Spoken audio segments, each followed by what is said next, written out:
Webster defines wealth as a great quantity of possessions or resources. However, one Paradise Valley couple may have argued that it isn't the accumulation of such possessions and resources, it is the sharing of these gifts that provides true and meaningful wealth. Wealth for a community, for its people, and for its donors. You've been so kind and generous. I don't know, keep on giving. I'm Cax Herberger, Katherine Kierland Herberger, and my husband is G. Robert Herberger, Bob Herberger. And we have just enjoyed living in the lovely Valley of the Sun, and we're just happy that we may have contributed in some special ways to the livelihood and the happiness of people who've moved here. I'm bound to thank you for it. Na, na, na, na, na, na, na, na, na, na, na, na, na.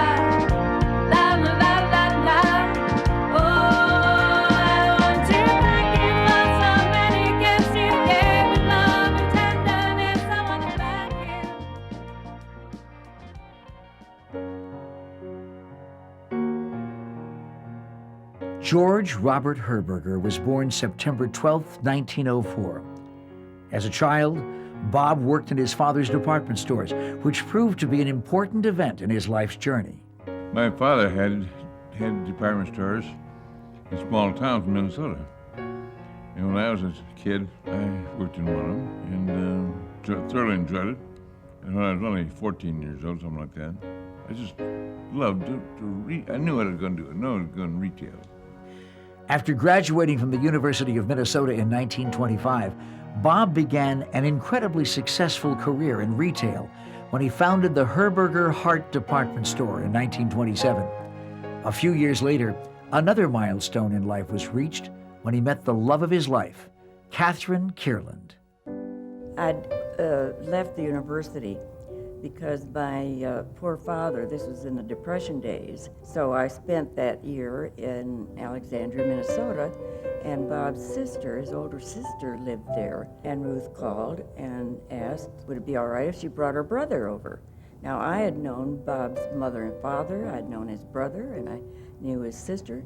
I'd never even heard anything about Bob.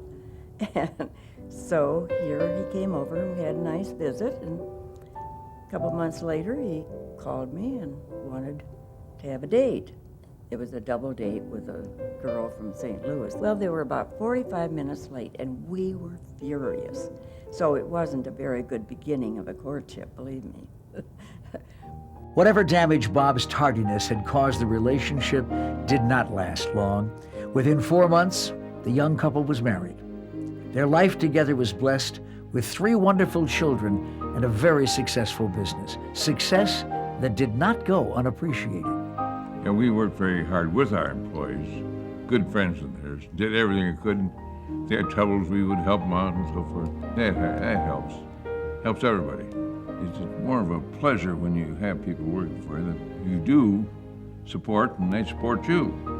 One Christmas, he decided that these people had been responsible for his success in a great, important way. So he sent some 30 people $1,000 checks each.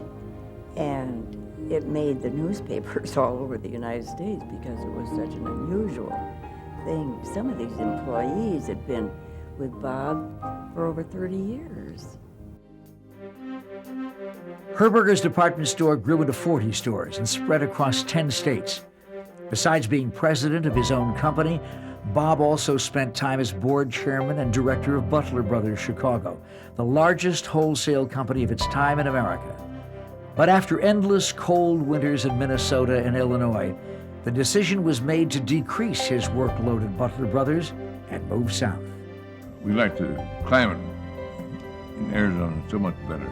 And we just fell in love with the Arizona desert and with the people here. And in those days, there were very few paved roads. Lincoln only went as far as Tatum. We could get on our horses, ride forever.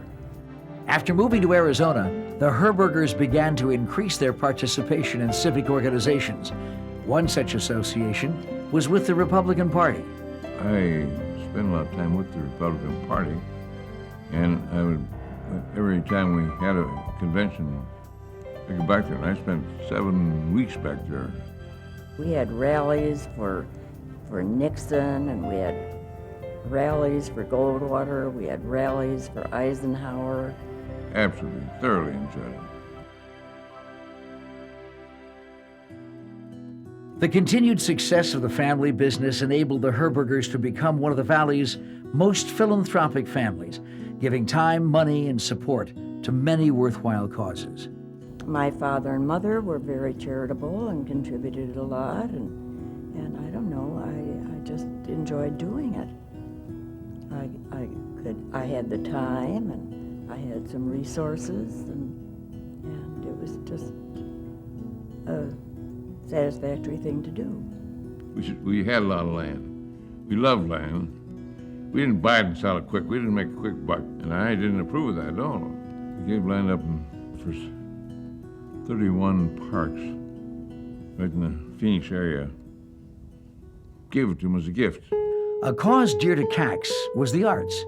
As an accomplished sculptor herself, it was natural for the Herbergers to offer support. I've always sort of resented people talking about this having been a cultural wasteland. That wasn't true. I became involved with the Phoenix Symphony and the Phoenix Art Museum in the very, very early 50s. And in those days, the Art Museum had what they called the Women's Administrative Board. We did all the work. We had a little cottage on Coronado behind where the Phoenix Little Theater is now. And we had art exhibits and we did all sorts of things for the community. I also was on the American Symphony Orchestra League board, which all symphony orchestras belonged to, and it was kind of a service organization to the various symphony orchestras, whether it was a community orchestra, a metropolitan orchestra, or a major symphony orchestra. Bob and Cax were not only interested in nurturing the Valley's culture, they wanted to help those less fortunate as well. Well, I was asked to join the board of Salvation Army, and I became a member of that board in 1961. I just admired not only what Salvation Army does for people, but also for the Salvationists themselves. They are the most selfless people, and they are just beautiful, unselfish, dedicated people. Bob and I gave $1 million when Salvation Army had an opportunity to buy an old motel, and it just adapted itself to so many of our Salvation Army agencies and facilities. Through all the endless organizations that benefited from the generosity of Bob and Cax, perhaps their most notable endeavor was planting the seed that would eventually revitalize downtown Phoenix. We had a very viable downtown on Central Avenue, and that center part of Phoenix really disintegrated when Park Central was built, and so many of these stores moved out. Downtown Phoenix was more or less deserted. Several people said, we need a good theater in this town, Phoenix.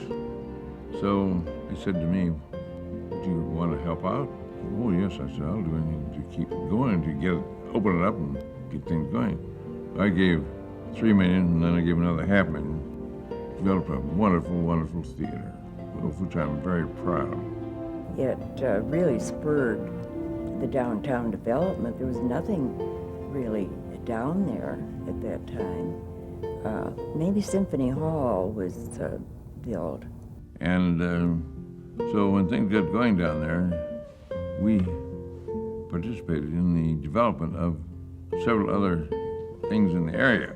Not in a big way. We didn't get, not on the scale of $3.5 million.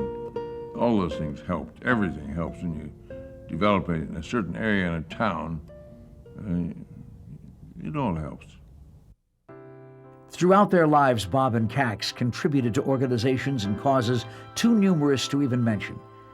They've been a reminder to us all that life can be enriched when you try to make a difference and open your heart.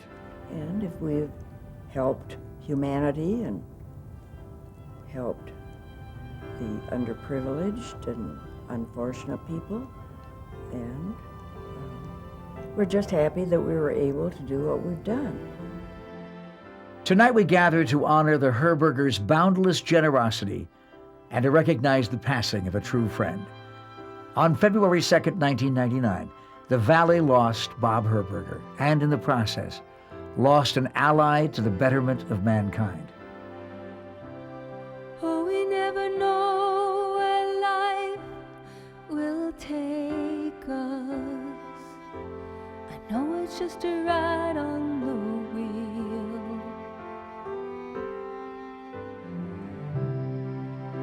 So goodbye, my friend. I know I'll never see you again, but the love you gave me through all the years will take away these tears. I'm okay now.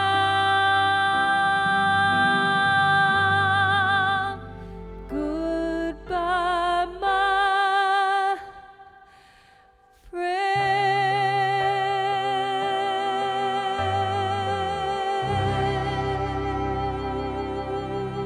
Ladies and gentlemen, 1999 History Makers, Bob and Cax Herberger.